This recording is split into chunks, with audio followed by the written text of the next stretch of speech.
I just left a room with about 100 police officers, some of the finest men and women that I've ever known. And it was a debriefing, and they're still doing their jobs. They're still answering the questions, policy, procedure, and they haven't had a moment yet to breathe. But I am so honored to be the mayor of this city and to represent over 545 of the finest men and women that wear the badge. And our community cannot understand the perils associated with putting that vest on every day and putting on that badge. There is absolutely nothing that is routine in what they do. From the service of a warrant to interviewing of a witness to a traffic stop, there is nothing that is routine in this position. And yet these men and women put their lives on the line every single day so I can go to work and you can go to work, so you can do your jobs, so your kids can enjoy the park, so we can watch baseball, so we can do the things that make St. Petersburg the best city in the Southeast. It's because of these men and women that we can do the things that we do every day, just routine. There's nothing routine about what they do. And Tom and Jeff died doing what they loved. They were cops, fathers, husbands, sons, but they served the people of this community with distinction, with passion, with resilience, with heroism, and they gave their lives today so that we can do what we do. So now, as I was debriefing some of the officers involved, I said it was time to breathe. There's no manhunt. There's no bad guy left to catch. He's dead.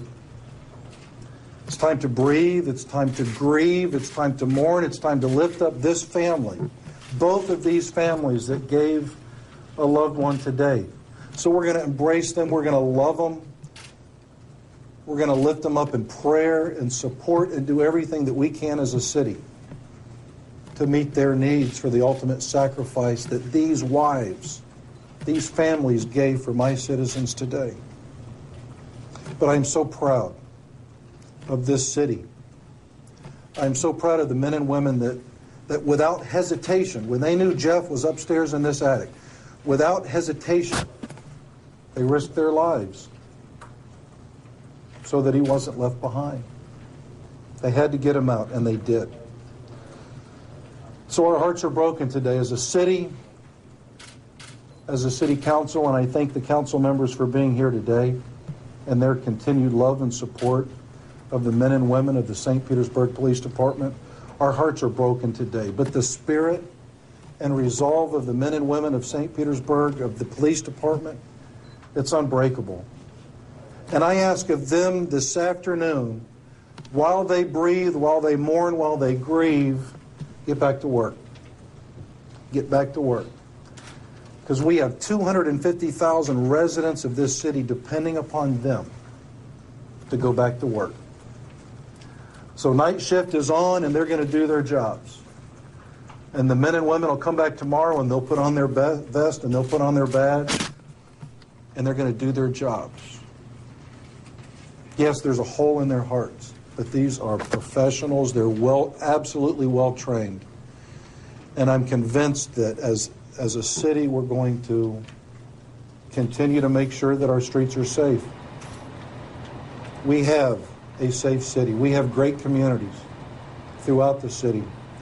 We had a great partnership, and we saw the resolve. We had the FBI, the U.S. Marshals, and I want everyone to continue to pray for the U.S. Marshal that is recovering. Pray for his family.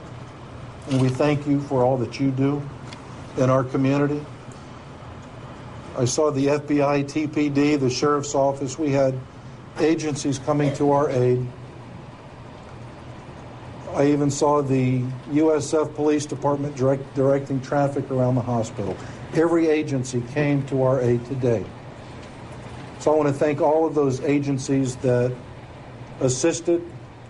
And what I'm asking of this community now is to breathe and support and pray for these families, and support and pray for the men and women of the St. Petersburg Police Department. Because I guarantee you, when we leave this room and as we are standing here today, they are out there protecting and serving with distinction. So God bless this city, God bless this family, both of the families, and thank you all for your continued support today.